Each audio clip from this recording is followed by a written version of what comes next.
Your dad comes here to visit about once a month, but I get the impression that the two of you don't talk a lot about everything that happened, about the crimes in particular. No, we don't discuss that because it's been gone over so thoroughly in the papers and the media that there's just really no point in going into any in-depth talks about it. We talk about our family, home, how things used to be, what prison life is like here now, and try to keep things as light and upbeat as possible. Is it hard for you to go back and talk about those things? No, not the good things. In fact, it gives me a sense of comfort to talk about the few good times there were in the past. You say the few good times. Do you think of your childhood as having been profoundly unhappy? No, not profoundly. My childhood wasn't filled with any great tragedies or anything. There were good times and there were bad times. I think it was fairly normal. Jeff, do you remember your earliest experience and earliest interest, fascination with the inside of animals? Where that came from? In ninth grade, in biology class, we had the usual dissection of fetal pigs. I took the remains of that home and kept the skeleton of it. And I just started branching out, dogs, cats. I suppose it could have turned into a normal hobby like taxidermy, but it didn't. It veered off into this. Why, I don't know. All I know is that I wanted to see what the insides of these animals looked like. Was there some pleasure in the cutting open of the animal? Yes, there was. No sexual pleasure, but just it's hard to describe. Sense of power, sense of control? I suppose that's a good way of putting it, yeah. Yeah. I can sort of see a fascination for, wanting to see or for looking at the insides of animals, say for the first time.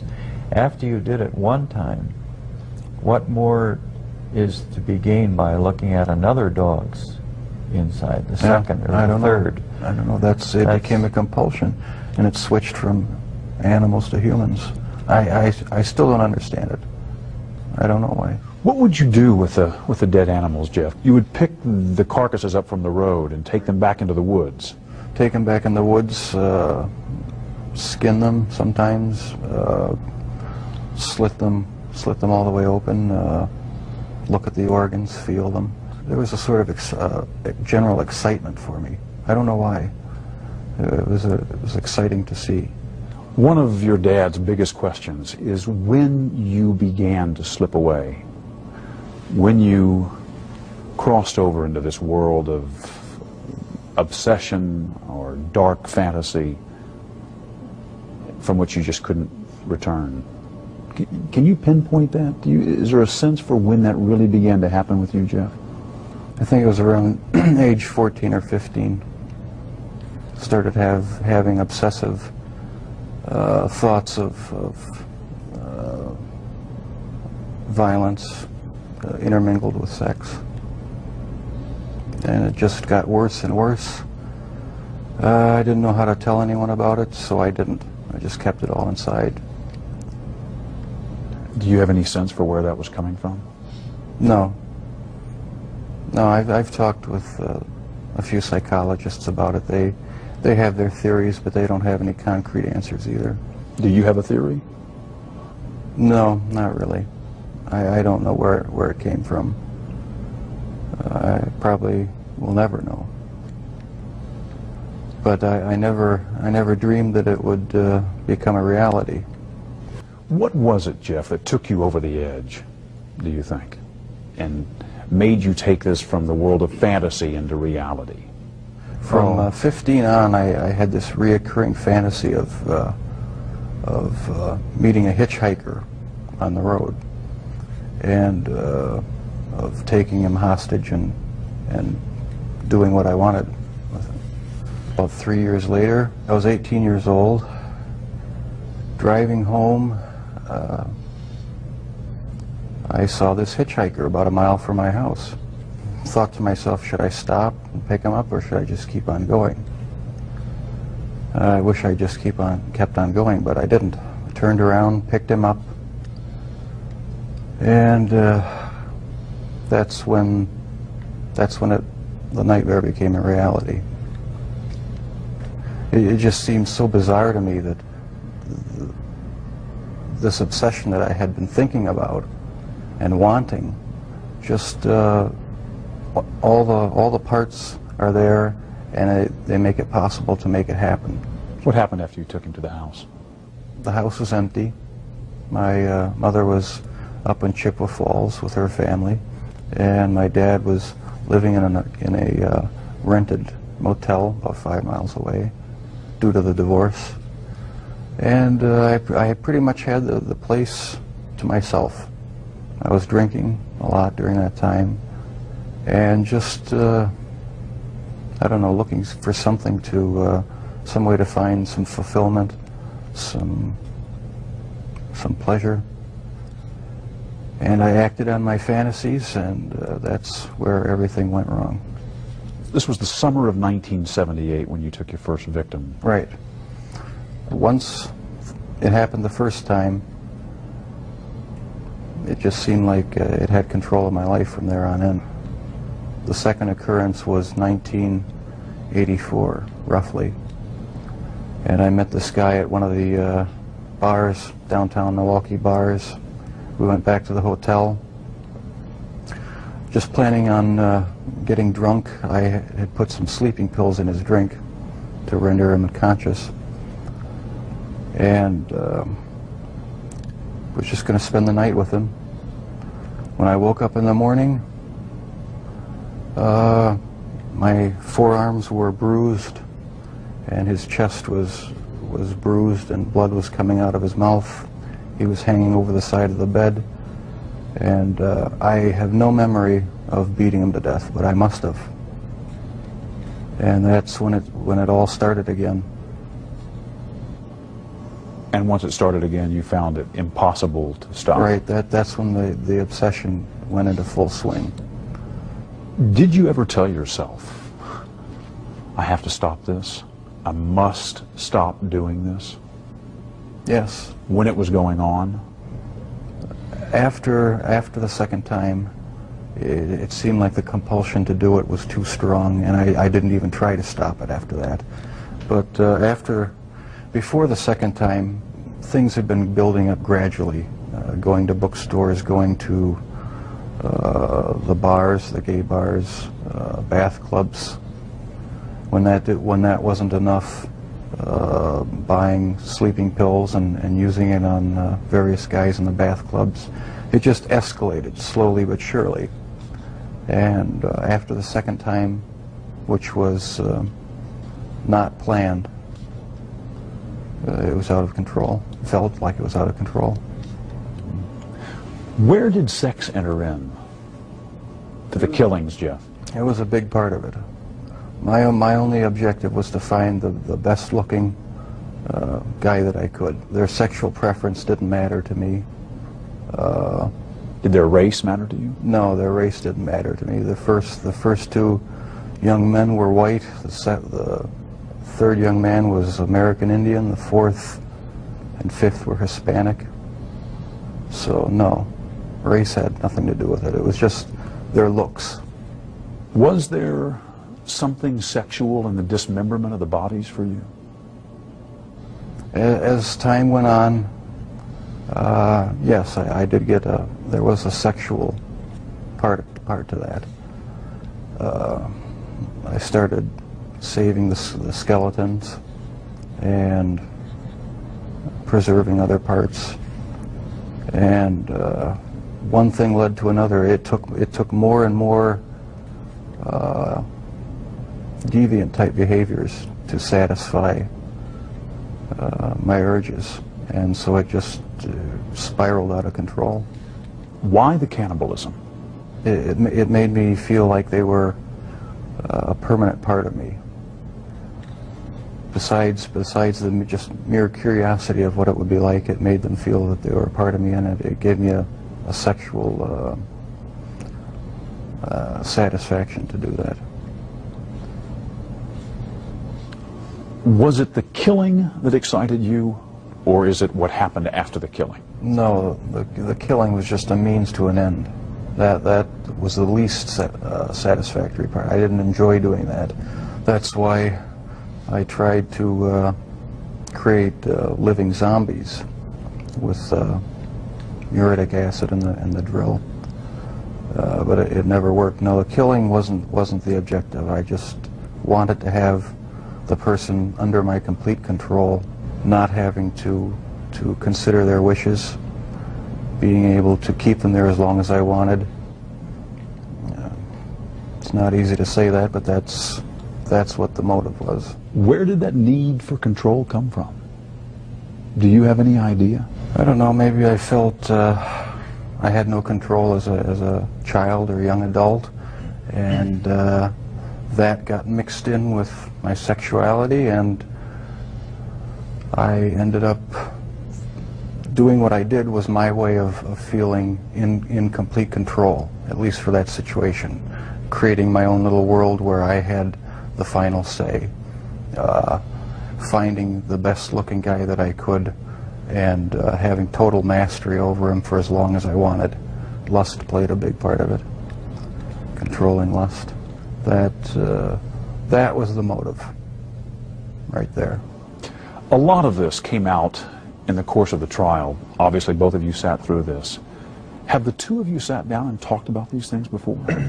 No, not in depth.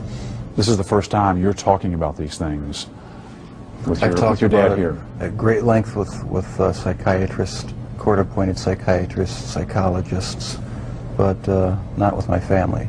We learned everything at the trial and in the confessions and that sort of thing after the fact. The two of you never really communicated all that much, did you, father and son? Not on any deep level, no. We talked about superficial things. Never really had a real deep heart-to-heart talk about what was going on inside our own minds. I was always a very private person. I didn't like to open up and share anything with anyone. I like to keep my thoughts to myself. Why do you think that was? Because from about 15 years on up, a great deal of my thoughts were basically unshareable with anyone. So I just closed myself off and put on a mask of normalcy. You've read the book. Right. He called it a father's story. Pretty simple title. Right. Not a simple story, though. No, not a simple story. Not one that was easy for me to read. But I'm glad he wrote it. Did it hurt? Was it painful to read? Yes, it was painful. Some parts of it were, for me, were even fun to read. There were good parts. It wasn't all negative. Was it emotional for you reading the book? Yes, it was. Tell me, what kind of feelings did you have reading it? Deep regret, sorrow. I guess those were the two main emotions. Is there anything in this book that you strongly disagree with? Yes, I disagree with the description of me as being so incredibly shy and introverted, because maybe that's the way my dad saw me, because there was so much tension in the home that I really didn't feel like being up and happy a lot of the times. But with my friends in school, I had a good time. We had good, a good social life, and so I wasn't so extremely reclusive and self-centered as it portrays me. Does it surprise you to hear Jeff say that he doesn't think of himself and never did as innately shy? It did surprise me. Maybe my perception was accentuated to the extreme. But you do recall at age 6 that you became more aware of tensions in the home. Oh yeah, that's the time I really remember noticing that things weren't quite right. So it wasn't so much innate shyness as it was wanting to withdraw from tension and arguments and problems in the house. That's how I saw it, yeah. I sort of lived in my own little fantasy world when things got too heated in the household. And I carried that over for years, I guess. And was there violence in that fantasy world? No, not early on? Not that, not the type that showed itself later. No, it was just my own little world where I had control. Was anger a part of it for you, Jeff? I had some anger. Probably every kid has some anger, you know, about their childhood. It really wasn't a terrible childhood, though. You know, there were a lot of good times.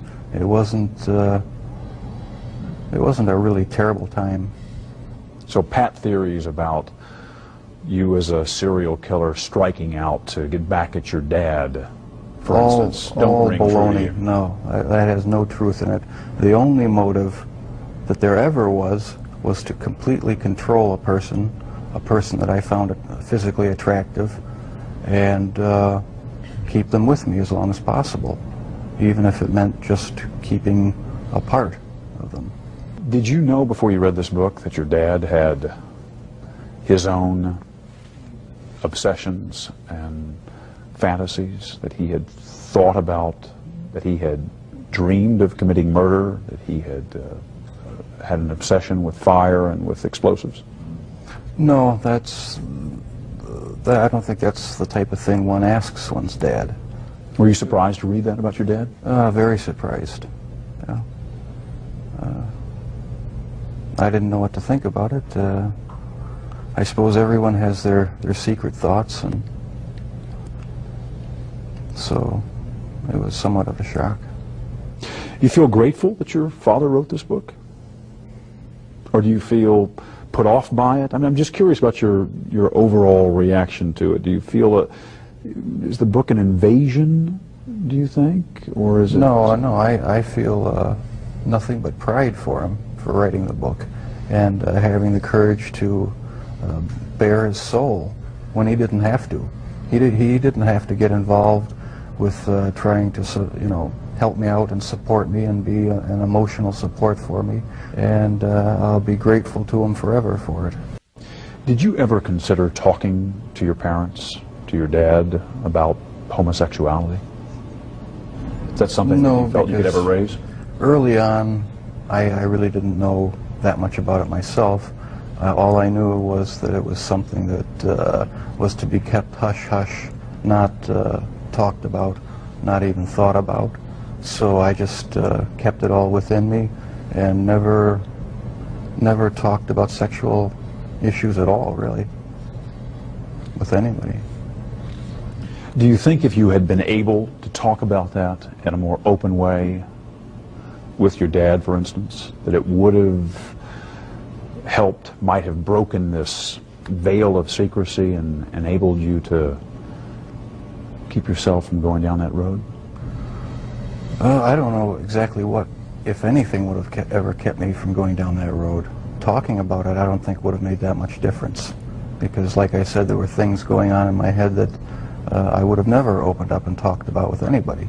Your dad says he never realized how deeply troubled you were because he just thought you were shy the way he had been, shy as a boy. Do you think the signs were there and he just missed them? No, I don't think so. Because I had thoughts, I had fantasies, but there was no outward show of anything that was wrong. You were pretty good at keeping it all inside. Right, I kept it inside, didn't share any of my thoughts or emotions with anybody. So how would I ever know? No, you never saw any of it. far as I know. I did not really hear from anyone about any of these activities. And that's what really strikes me now, is if I would have known, what would I have done about it? I think I would have done a lot about it. I feel it's wrong for people who commit crimes to try to shift the blame onto somebody else, onto their parents or onto their upbringing or living circumstances. I think that's just a cop-out. And my parents, my relatives, had no knowledge of what I was doing. They're absolutely not responsible for any of it in any way. And I take full responsibility. But you understand that what you did would lead your father to ask himself all kinds of questions. That's true. Where did I go wrong? Was there something I could have said or done to have prevented this? Right. Did I in some way create or contribute to the terrible acts my son committed? I understand that. I just get angry with other people who think that they have a right to somehow try to blame my parents for what happened. That's not right at all. No one has the right to do that because they're totally innocent. They had no knowledge of it. And that angers me. But parents just naturally, I mean, any parent that really cares, they just first of all say, gee, I feel guilty. You know, there's just feelings of guilt. What happened? What did I do? What could I have done? And so that's a normal parental reaction.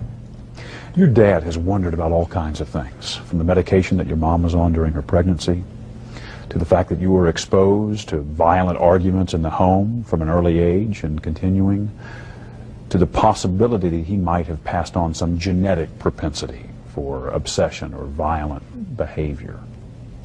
Does any of that ring true to you?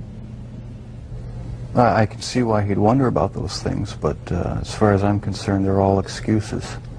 Because I didn't feel accountable to anybody. I didn't feel that I had to face what I had done ever. And so there comes a point where a person has to be accountable for what he's done. Can't go around making excuses, blaming other people or other things. So I alone am the one who's responsible for what's happened. Let me ask, when did you first feel that everyone is accountable for their actions? Well, thanks to you for sending that creation science material, because I always believe the lie that evolution is truth, the theory of evolution is truth, that we all just came from the slime, and when we died, you know, that was it. There was nothing. So the whole theory cheapens life, and started reading books about that show how evolution is just a complete lie. There's no basis in science to uphold it, and I've since come to believe that the Lord Jesus Christ is the true creator of the heavens and the earth. It just didn't just happen, and I have accepted Him as my Lord and Savior. And I believe that I, as well as everyone else, will be accountable to Him.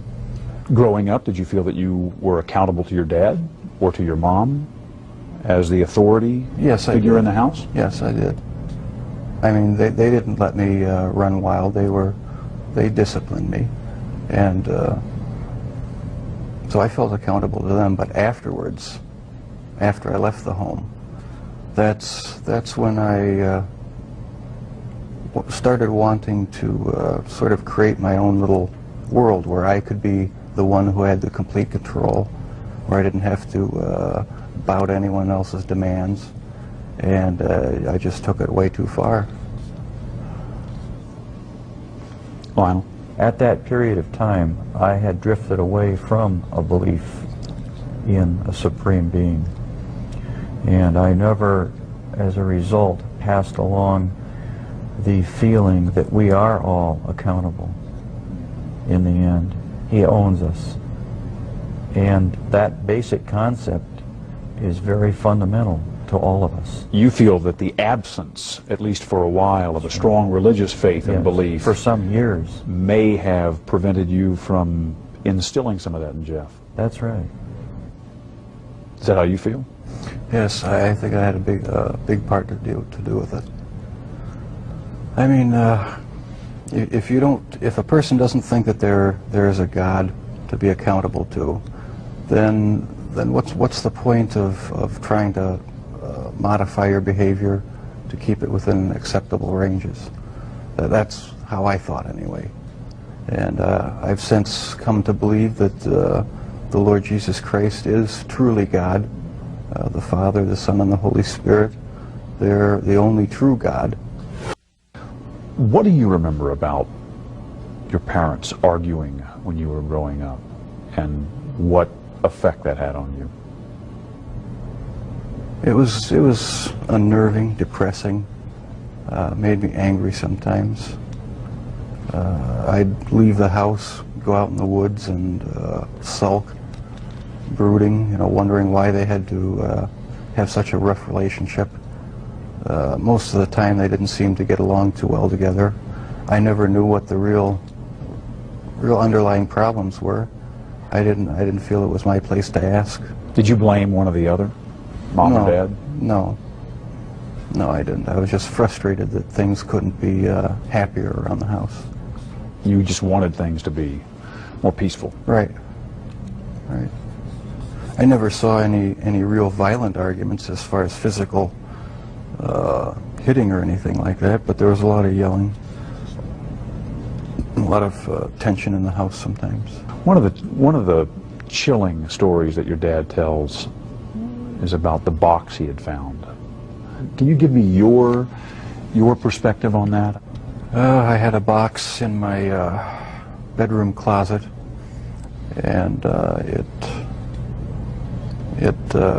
contained the mummified head and genitals of a young man I met in one of the bars down in Milwaukee. And it was a locked metal box. My dad one week came to visit and happened to see it, and we got into a bit of an argument because I wouldn't open it up. He took the locked box down to the basement and was about to smash it open. What were you thinking as he was making his way downstairs to open the box? Well, I was outside, and I was thinking I've got to stop this from happening. I didn't know what I'd do or say. I didn't know what would happen. I thought, it's all going to come crashing down now. And but the box was never opened, not in my dad's presence. And so the lies continued. The whole scenario just continued for years after that. Were there times when your dad may have been closer to discovering what was going on than even he knew? Times where you got worried that maybe he would find something out? The box incident was about as close as it came, yeah. That was just one incident. There were others. But that was a particularly nerve-wracking one. Are there others you can share? Other close calls? When acidified, dissolved human remains were found, they didn't look like human remains anymore, but they were in the trash bin outside in the garage. That was one incident. And a few others I'd rather not go into right now. Were you relieved to be arrested? Part of me was, and part of me wasn't. Explain. I don't know. It's like I don't believe I have a split personality, but you know the feeling where you're sort of glad about something, but on the other hand you're not. That's how it was. It was a relief not to have to keep such a gigantic secret that I had kept for so many years. And once I saw that I had no choice but to face it, I decided to face it head on and make a full confession. So I am glad that the secrets are gone.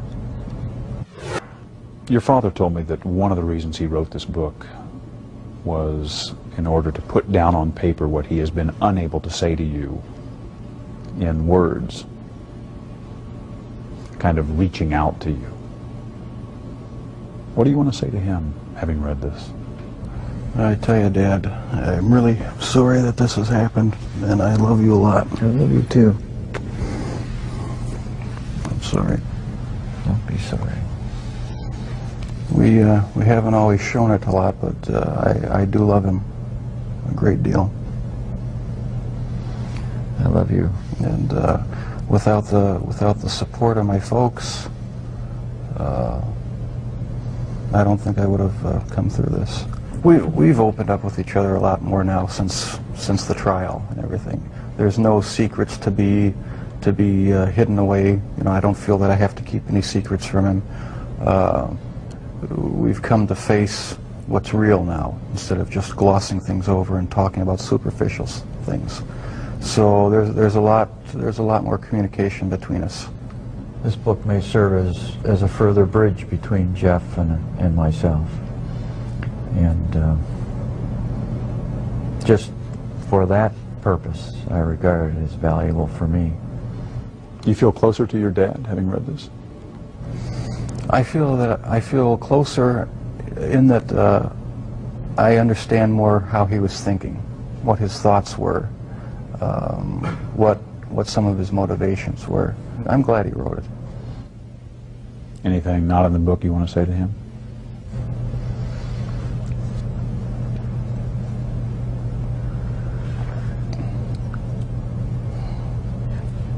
I can't think too clearly right now. I'm feeling pretty emotional. I think that a lot of things have been brought out in this interview that has brought us to a little bit deeper, just a little bit closer understanding as to how this all originated. And, well, whenever I get emotional, my analytical side gets clouded, and I can't express myself quite as well as I would like. Can you talk about the feelings you have? You feeling close to Jeff? I feel very close to Jeff, and it's going to continue until our death. And I feel good about it. Do you think you'll ever have the answers you've been looking for about why, what happened, and what role, if any, you played? Maybe not. My primary question is the origins of it. And if something can be learned about that, it may help other people avert problems. Is it still there, Jeff? Does it ever go away? In part, no, it never completely goes away. I'll probably have to live with it for the rest of my life. I wish it would go away. I wish there was some way to completely get rid of the compulsive thoughts, the feelings. It's not nearly so bad now that there's no avenues to actually act on it. But no, it never seems to go completely away. So the thoughts still come to you? Sometimes, yeah. Are you different, Jeff, in terms of how you think back on all of this? I would hope I'm different. I'm glad that I'm in a position now where I don't feel the compulsion to do these things. I'm glad that it's over. Any words I say to the victims' families are just going to seem trite and empty. I don't know how to express the regret, the sorrow,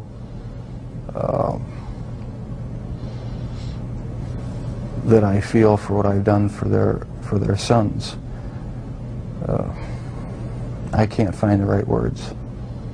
All right, see you later, Dad. After the interview at the prison, Dahmer casually showed us something a little unsettling. Just a point of interest, that's the type of box. This is the type of box? He wanted us to know that box looked strikingly like the one his father had found. the one Jeffrey had used to hide body parts. Thank you, Jeff. All right. To this day, the interview with Jeffrey Dahmer remains one of the eeriest experiences of my 30 years in television news.